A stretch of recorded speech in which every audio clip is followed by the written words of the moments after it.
This workout is called Cindy with a Twist. It's a twist on the classic CrossFit workout of pull-ups, push-ups, air squats. So Cindy with a Twist is going to be complete as many rounds as possible in 15 minutes of 4 archer pull-ups, 6 Spider-Man push-ups, 8 heavy goblet squat. I'm just going to continue doing as many rounds of that as you can in 15 minutes.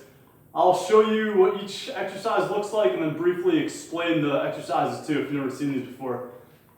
So archer pull-ups, you have 4. For this workout, you are going to need a door frame pull-up bar or some sort of pull-up bar and a heavy dumbbell. Archer pull-ups, you're pulling yourself to the one side of the bar. I like to try to pull my head to the outside of the handles there. It's a good gauge. So that's the archer pull-up, 4, 2 per side.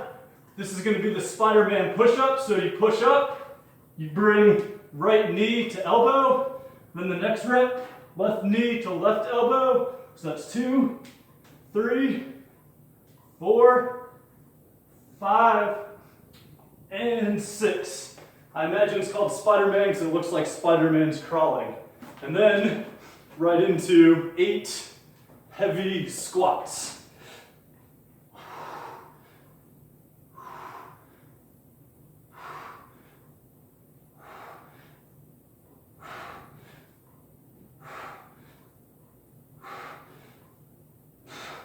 Then one little pro tip for the squats, if you're doing this on flooring, you don't want damage, use a pad, put the dumbbell. That would complete 1 round, and then you're going right back into the next round, completing as many of those as you can in 15 minutes.